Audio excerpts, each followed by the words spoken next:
Hello, BookTube. As I mentioned yesterday, I went to the Brattle. It was a clear sky day. It was mild, and I had a drowsy puppy, and I had a bit of room in the morning where I had done enough work to feel okay with leaving. So I did. I went to the Brattle Bookshop, and I had a blast. I talked with everybody. I did a whole bunch of browsing, and at one point during my browsing, a stranger called out my name and shook my hand and said that he was a longtime reader of my intergalactically famous book blog, Steve Reads, and that he watched my YouTube channel. That is the fourth time that's happened to me, and I still don't think I'm ever going to get used to it. It was wonderful. Well, it was of course painful in some ways. You know how things are for us introverts. I have such a hard time talking to strangers. But I managed. I grunted out a few words, but I was so painfully shy. And you know what he mentioned in the course of our conversation, BookTube? He mentioned that he is a lurker on this channel, that he watches but does not comment. And I, of course, urged him to change that. But then I got to thinking, I wonder how common that is. So I did something I almost never do. I looked at some of my YouTube analytics, and I was astonished to see that my average video gets hundreds of views. I certainly don't get hundreds of comments, which leads to the inescapable conclusion that quite a few of you are lurkers. So let's hear from the lurkers. And like, Steve needs constant emotional validation. He's like a tiny little Pomeranian. But I also talked with a bunch of old cronies at the shop, people that have been going there almost as long as I have, and I talked with the people at the shop, and there was a BU student who was doing some sort of amateur, class documentary for school, and she wanted to film a transaction happening at the registers, so I was part of that, and so on and so forth. And in addition to all of that fun stuff, I also found some books that I want to show you. I didn't stay too long, and I felt a little guilty while I was in the sale lot outside. For those of you who don't know, the Brattle Bookshop is a great old used bookstore here in Boston with an incredibly high turnover of stock. So when you think great old used bookstore, you think, stodgy, nothing ever moves. The same book will be there a year from now. That is not true at the Brattle. At the Brattle, the stock changes all the time. Literally, you could find something new every day. And in addition to that, they have a lot outside, the lot next to the building. It's on a crowded little side street, so it should be all buildings. But instead, there's an open lot next to the building. And in that lot, there are sale cards on wheels and on walls. $1, $3, and $5 books. And it's a bounty, an absolute bounty of books. It's not cast-offs. It's not junk. It's not 1971 electrical manuals. It's you could fill a library.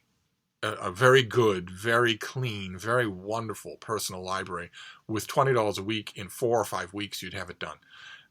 It's amazing, and it runs the gamut: classics, contemporary stuff, big art books, all that sort of stuff. And I had a little guilt trip while I was out there in the sale lot, because everywhere I looked, it seemed somebody was carrying a little poofy dog. And I didn't bring mine. She doesn't like being carried when she's outside. She wants all 4 feet underneath her because she wants to be in control of what she's doing.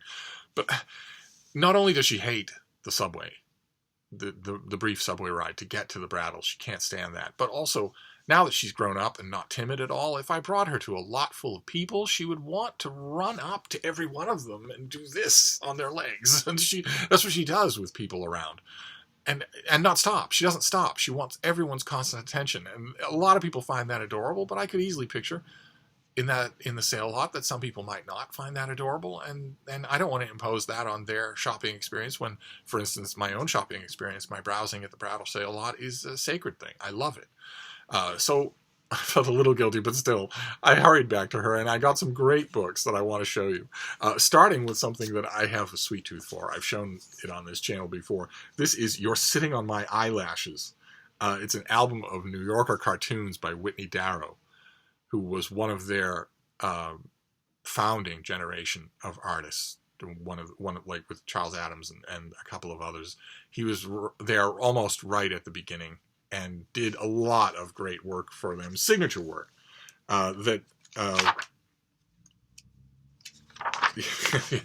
here's one, apropos of the latest news, here's one at a polling station. A man comes in and says, "I want a haircut." And he also has a lot of cartoons about little kids. He has a very good an aptitude for little kids, and a lot of these cartoons. This book came out in the middle of World War II, and a lot of the cartoons are about the atmosphere of World War II, servicemen on leave, what it's like at home. Some of them, I noticed, have not been reprinted in New Yorker reprints because they're too specific. You can look at them and you won't get the joke unless you know the 1940s fairly well, unless you know wartime America fairly well. But one of them that I like, it is often reprinted, is this one here. It's a worried man in front of an imperious woman, and the caption is, "I'm sorry, but there's nothing for you now." He's looking for a job. And what's more, I'm not at all sure we'll be hiring men after the war. There she is, where a man would ordinarily be. And there's a room full of women working in the background, because of course that's what happened during the war, is that men left their jobs and women took over, and it worked really well. and Darrow gets a lot of use out of that. He was a little bit unusual for the New Yorker cartoonist of the day, because he did everything.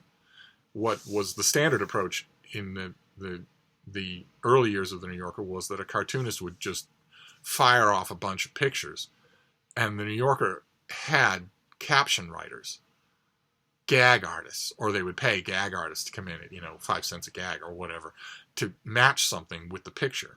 But the artist almost never did it themselves, and Darrow always did. And I think they benefit from that. And I have never mentioned Whitney Darrow on this channel before, but I have mentioned that I love New Yorker cartoons. I have a bunch of collections of them, thematic and otherwise, because I think that they are the original emojis. They are, if you take them all together, if you run through a large gamut of them, there's nothing they don't cover. They are a perfect way to express anything in an image and a caption. And Darrow contributed to that. He's not my favorite of that original generation of artists. My favorite is one of the only women who held her own sway. And I've written about her before, and she's not included in a lot of anthologies extensively, but she's had books of her own, and she's wonderful. I will leave a link to my adoring praise of her down below. Died in a plane crash, or she would have done 40 years more work. Anyway, the next book from the Brattle is a big picture thing, but since these were all done outside, none of them were expensive. I think the whole of this was probably $13 for a stack of books. All of them in perfect condition, or almost. I mean, you're not going to find Whitney Darrow in perfect condition. This one doesn't have a dust jacket, but this one is a big picture book that came out right as Open Letters Monthly was starting. If I remember correctly, this came out in the mid-2000s. So I never got a review copy of this, or I would have been all over it. It's a subject that I love, but there's so much written on the subject that I like to be discriminating about what I get and don't get. It's this lovely thing. Egypt, the world of the pharaohs. Of course, it has the famous funerary mask on the cover, King Tut. But what I liked about it, I remember I've seen it in bookstores. What I like about it is that it's just gloriously colorful all throughout, and has an enormous amount of information. Just enormous amount. Not only chronological, but on themes as well. Actually, let's find out when this came out. When did this come out? Am I right? Yeah, this came out in 2007. So I would not have thought to request it, and I sold it in bookstores, and I was happy to find it because, like I say, there are a million Egypt books, but this is one that I would actually want to keep because every once in a while I love to read up on Egypt, and every once in a while I have to. Every once in a while I need these books to buttress research for a review. I haven't done much of that in 2018, but in 2019 there are 2 or 3 major new books coming out on specific pharaohs or specific factors in ancient Egypt, and I like to have books on my shelf for that. We shall see. Then the next book I got is a paperback copy of the Peviar and Volkonsky translation of War and Peace by Leo Tolstoy. For no particular reason. Let's just move straight on. Then another one I got, I try, when I go to the Brattle, I try to get books that are going to be keepers. it used to be that I didn't bother with that. The Brattle was so cheap that I would just hoover stuff up, piles of it, armloads of it. I would have an armload at the Brattle, and I would hoover it up on the assumption that I would either keep it or not, and there would be no big deal, and I would get rid of it if I didn't want it. But that it was for me a more fun and more interactive version of the library. So since I was spending nominal amounts of money, I would just hoover up everything that was the slightest bit of interest. I have since changed that attitude at the Brattle to one in which I try to take only books that are keepers, books that I have a strong suspicion I will want to hold on to. And the reason for that is simple, because my daily mail satisfies my hoovering instincts. My daily mail satisfies my wide-ranging, open-ended, omnivorous curiosity about books. So I don't have to spend any amount of time or money to do that. It comes to me. So for the Brattle, I've kind of shifted my attitude to one in which now I want the Brattle to create this room, to winnow out the weak spots in this room, and then in the rest of my rooms, and finish those collections so that I don't have any weak spots, so that it's all just books that I love. That's of course the ideal. That is the holy grail that all book lovers chase after, and maybe they don't ever read it one way or another. I tried to follow that rule in this latest Brattle exploration, but you're always going to have some things where you're buying it just to savor it, and then you'll probably get rid of it down the line. The Whitney Darrow might actually be that. I might have enough Whitney Darrow in all of my New Yorker collections so as not to want to keep this volume for the one or two pictures in here that aren't usually reprinted. I did it for interest, but it was so cheap that I'm not going to mind if I sell it back to them. And the same thing is true of this next one. It fascinates me, so I will certainly pore over it and give it a chance to become a favorite book. But on the surface, I'm not 100% sure that I want to keep it. It's by the great Donald Keene, who studied in Boston, and it's Travelers of 100 Ages. This is 1,000 years of Japanese diaries. 1,000 years.